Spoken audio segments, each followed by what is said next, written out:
Vamos lá, eu sou o Gabriel Amaral, esse aqui é mais um vídeo do canal Raiz Tricolor. E a gente abre esse vídeo aqui falando, primeiro, vamos numa ordem cronológica, né? Primeiro as questões ainda do protesto de hoje, depois questões de escalação e uma questão importante sobre o Germancano. Vamos lá.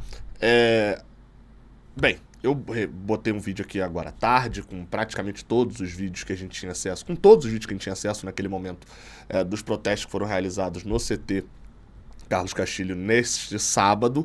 Depois acabaram saindo alguns vídeos também. A gente viu ali uma série de jogadores que foram cobrados, alguns que não estão lá no meu vídeo, como por exemplo o Thiago Silva, que acabou até passando mais tranquilo ali de certa maneira.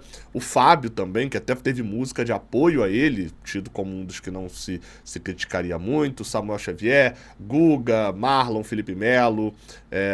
Teve também cobrança forte ao Terãs, também, que acabou não respondendo muito ali. Teve a confusão entre o Alexander e o John. Entre o Alexander e o John Kennedy, não. Na hora da passagem do John Kennedy, que, enfim, os vídeos estão aí pela internet também, no sentido do John Kennedy ter respondido um dos torcedores que estava reclamando dele, enfim, isso ter iniciado um princípio também de confusão. Bem, além disso, outros jogadores também foram muito cobrados, né? Douglas Costa, por exemplo. Segundo informações de pessoas que estavam lá no protesto, 4 foram os jogadores que não pararam dentro do protesto, enfim, passaram direto. Foram eles: Paulo Henrique Ganso,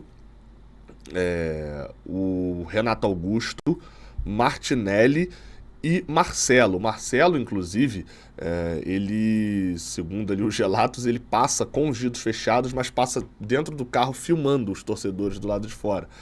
Uma espécie meio que de deboche, assim, né? A filmada e a risadinha, enfim. Esses foram os que não pararam ali pra conversar com os torcedores. Óbvio que alguns pararam também, como até um dos que eu mostrei aqui no vídeo, o Lucas Justen, ouve ali meia dúzia de palavras e tal. Fla-Flu amanhã, não sei nem se o Justen vai estar relacionado e vai embora. E alguns foram cobrados com mais veemência. Um vídeo que saltou aos olhos, foi revelado agora há pouco, foi revelado, fica meio ruim, né? Foi postado agora há pouco por um perfil no Twitter que estava lá na confusão, foi um vídeo do atacante Fred, que já tinha vídeo dele sendo meio que cobrado, mas esse daqui, o áudio do vídeo, vai dar a tônica de uma situação que a gente vai falar agora, inclusive. Fala a verdade, Tom. Não quer que filma não, né, Fred? Não quer que filma não, né, meu caralho? Ele não quer que filma não, não quer filmar não. Porra, ela é jogador, porra!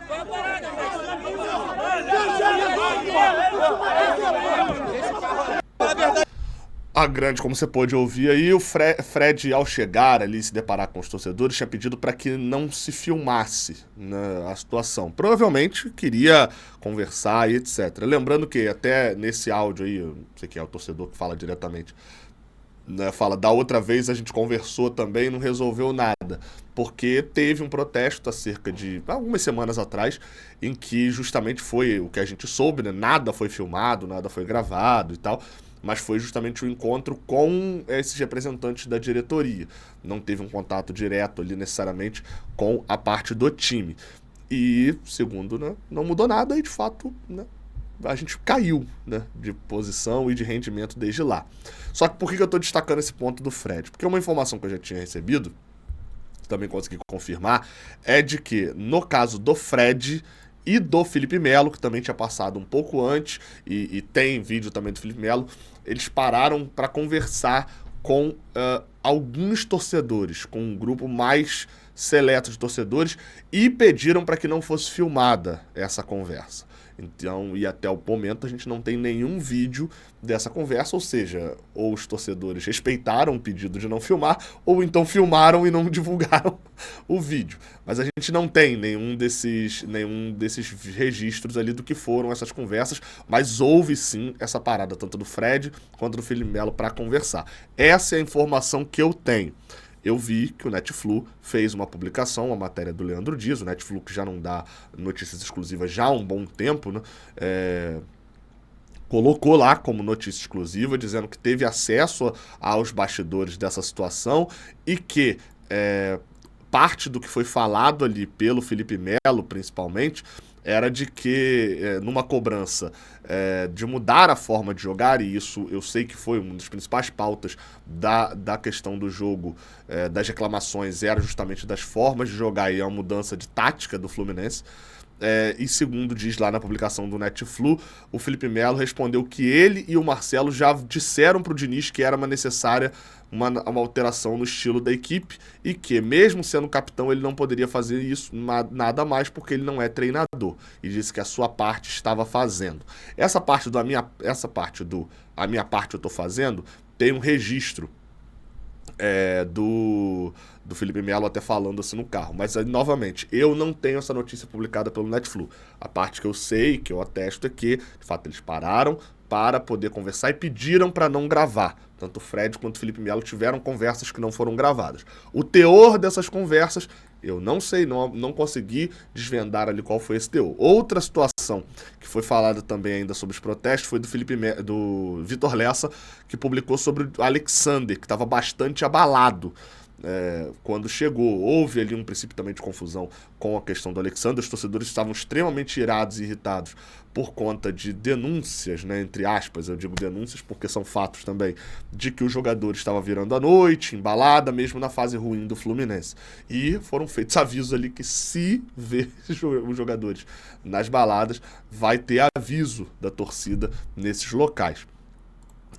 Quem cobre o Fluminense, quem acompanha, igual você, que provavelmente acompanha muitos vídeos, sabe que notícias como essas são recorrentes, né? De jogadores do Fluminense nesse sentido. E, novamente, eu sempre falo, o jogador pode fazer o que quiser no tempo livre dele. Mas se ele não rende em campo, ele vai ser cobrado sobre isso. O fato é esse. E houve também até relatos de que o John Kennedy chegou chorando no CT, enfim. Não sei exatamente, esses eu não tenho confirmado. Esse é o rescaldo ali do que foi essa questão dos protestos hoje, tá? E aí, a gente vem para a parte da manhã, isso tudo foi na parte da manhã. Vale destacar, Fernando Diniz não foi cobrado por quê? Fernando Diniz chegou 6 e pouca no CT. Eu até tinha essa informação, depois o Fio falou que também sabia mais ou menos disso. O Diniz tem uma parada que ele corre no CT, ele usa o CT para fazer corrida matinal ali, de atividade física. Então ele normalmente é um dos primeiros a chegar no CT e ele passou lá antes da galera que ia protestar chegar. O treino estava marcado para 9h30, a galera chegou às 8h, o Diniz dizem que passou por lá cerca de 6h30 da manhã, então, e não teria uma relação ali com ele fugir do protesto, já é um hábito dele ir bem cedo pro CT e tal, ser o primeiro a chegar, é o último a sair. Mário Bittencourt, até onde eu sei, isso é uma informação do ano passado, mas era um hábito que ele já tinha desde que assumiu, o Mário Bittencourt não ia aos sábados pro CT, sábado era um dia que ele ia para Laranjeiras, então meio que já era sabido que ele não estaria também no CT neste sábado, estaria em Laranjeiras. Mas, novamente, eu não sei se mudou alguma coisa nesse ano em relação à ronda dele, mas ele não passa por lá. Enfim, outros jogadores ali, muitos foram parados, mas não tem uma relevância aqui pra gente comentar. Até brinquei disso, né, na live do Canal 20. O que eu vou comentar do Vitor Eudes, né, assim, sobre a cobrança dele, né? Mas vamos lá. Houve o treino e, durante o treino, o Fluminense treinou para enfrentar o Flamengo nesse domingo. E, segundo uma informação do jornalista Vene Casagrande, e eu sei que você tá pensando assim, o Vene Casagrande de novo, o cara é flamenguista, tá apurando, tá querendo causar... Essa informação foi apurada também, confirmada pelo Caio Blois, que cobre o Fluminense. Então, é uma informação que tem um atestado, entre aspas, também tricolor. De que o Diniz mexe no Fluminense e volta a escalar Ganso e Renato Augusto juntos. Tem tanta coisa pra gente citar nessa escalação que chega a impressionar, tá? Na escalação para esse sábado. Vai ter alteração em boa parte dos setores e a escalação provável do Fernando Diniz para o jogo é essa daí. A escalação do Flamengo, eu só peguei a escalação da última partida e repliquei, só alterando ali o Everton Cebolinha, que não vai atuar nesse jogo.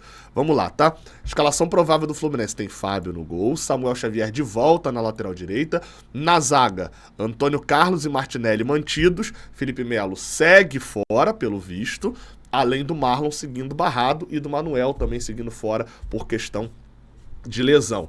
A outra opção aqui seria o Thiago Santos no lugar do Martinelli, que foi a zaga justamente que jogou na última quarta-feira. Mas o Diniz optou pelo Martinelli na zaga no treinamento. E o Diogo Barbosa na lateral esquerda, já que o Marcelo também segue fora, né? Lesão na panturrilha. direita.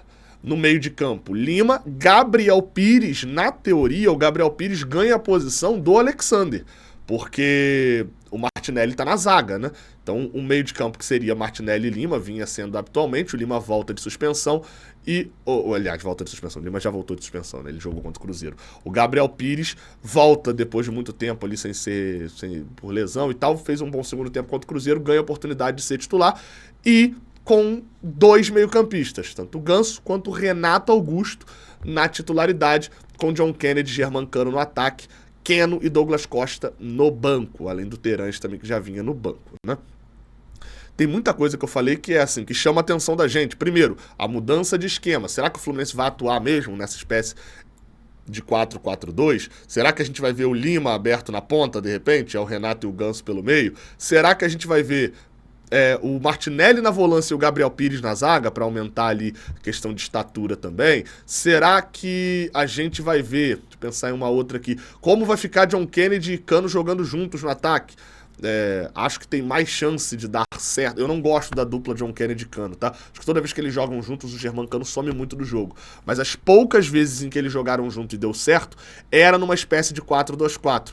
Que eu até apostaria que o Diniz vai fazer também, né? Aquele 4-2-4 com 2 pontas, mas que quando não tem a bola vira um 4-4-2. Foi ali justamente no meio do ano passado, quando eles eram uma dupla de ataque, não necessariamente o John Kennedy era um terceiro atacante pela ponta.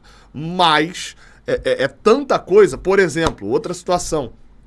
O time do Flamengo tem 3 jogadores altos, né? Porque o Léo Ortiz está jogando de volante. Então você tem aqui 3, mais o Pedro e o Bruno Henrique, que tem uma impulsão bizarra. Então o Flamengo tem 5 jogadores muito fortes na bola aérea. Os últimos 2 jogos o Flamengo venceu com gols nos acréscimos de bola aérea. O Fluminense vai só com o Antônio Carlos de bola aérea. O centroavante do Fluminense é baixo. O único outro que é alto o suficiente para disputar a bola na área, na teoria, volante. E mesmo se for zagueiro o Gabriel Pires, ainda assim a bola aérea é um problema pra gente. Então assim, nos últimos jogos a gente não tomou gol de bola aérea, mas a falha, por exemplo, contra o Botafogo foram clamorosas. Tá? A falha contra o Botafogo a gente toma gol de bola aérea, contra o Atlético Goianiense também. O cara do Atlético Goianiense perde gol, o Baralha, se eu não me engano, no primeiro tempo, e o Emiliano Martins também perde gol cabeceando sozinho. Então assim, a gente continuou falhando de bola aérea, é um problema. Outro problema, recomposição. Um meio de campo, tiramos o Lima aqui, tá? Um meio de campo pra frente, só Lima e Germancano correm, tá?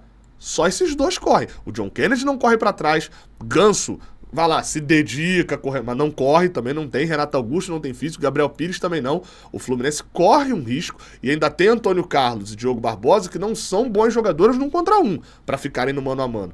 Então o Fluminense corre o risco de ser, quando perder a bola, ter um caminhão bitrem subindo a Serra das Araras ali em velocidade. E a gente tá falando de um Flamengo que tem Bruno Henrique, que tem velocidade, os 2 laterais têm muita velocidade. Tem o Luiz Araújo na outra ponta, que também tem velocidade e joga bem no 1 contra 1. Além desse Lohan, que é um moleque que acabou de subir, que também joga em velocidade. Os contra-ataques podem ser uma arma que o Flamengo vai utilizar e que não é a ideal. Falando em Germancano, que é um dos poucos que volta, ele deu uma entrevista ao GE que me chamou muito a atenção, tá? Porque ele diz na entrevista ao GE. Globo, fala sobre lesão e faz uma revelação. Ele diz o seguinte: difícil poder fazer com tranquilidade o que eu fiz no ano passado, quando eu tava sem dores, ele não tem quando eu tava, né? Vou ler exatamente o que ele falou. Sem dores, 100%. Nunca tive lesões, sempre quero ficar dentro de campo, poder jogar, fazer gols, ajudar o time. Nesse ano, infelizmente foi difícil. Tenho trabalhado no meu joelho todos os dias com o departamento médico para reforçá-lo, porque nunca tive uma lesão desse jeito. Primeira vez que tenho. Fica difícil porque estou pensando no jogo, mas também no meu joelho, para que não aconteça nada grave. Estive trabalhando e focado no que eu quero fazer dentro de campo. Pouco a pouco, essa dor que eu sinto não vai voltar mais. Claramente não estou 100%. Minha cabeça também pensa no joelho. É normal. Todo mundo sente dores. Sempre tem uma coisa ou outra. Você tem que superar a si mesmo e continuar trabalhando independente do que aconteça. Essa filosofia, primeiramente, é extremamente perigosa. Germancano não está jogando 100%. E isso me mostra claramente que ele não está jogando 100%. Porque ele deseja jogar, é questão psicológica dele. Número 2, Porque John Kennedy, Cauã Elias e Lelê não estão jogando nada. No caso desses, o Lelê tá lesionado. Agora, John Kennedy e Cauã Elias não renderam. Se o Fluminense estivesse bem e um desses jogadores estivessem bem, o Germancano tava fora para poder tratar. Lembrando, tá? O Germancano teve uma entorse no tornozelo direito. Isso foi divulgado pelo próprio Fluminense no dia 15 de março, ali na reta final do Campeonato Carioca. Por exemplo, o Germancano não joga o segundo jogo da semifinal do Campeonato Carioca, aquele 0-0 contra o Flamengo. Ele não atua naquele jogo. O jogo foi no dia 16 de março. O Germancano passa a data FIFA inteira em tratamento e não atua no jogo contra o Aliança Lima. Ele só volta no dia 9 de abril contra o Colo-Colo. Novamente, entorse no joelho direito. Apesar do Germancano dizer que nunca teve uma lesão como essa, né, uma torção de joelho, não dá pra gente ignorar o fato de que o The San Diego Union Tribune, que é um jornal que fala de futebol mexicano, em 2016 noticiava que o argentino Ezequiel Cano sofre uma rotura, um rompimento do ligamento do joelho direito. Germancano, pelo Pachuca, sofreu um rompimento de ligamento em 2015 e ficou de fora até 2016, né? Acho que foi mais ou menos isso, 25 de maio de 2015, e voltou apenas em 2016. Então, assim, a gente está falando de um cara que já teve um rompimento de ligamento, e todo mundo aí que já teve essa lesão, ou que, enfim, acompanha futebol o suficiente para poder ter contato com isso, sabe que uma vez rompido o ligamento, você tem ali uma preocupação a mais com o joelho. Então, o joelho direito do Germancano, ele tem essa preocupação a mais. De fato, o Germancano foi um jogador que praticamente não se lesiona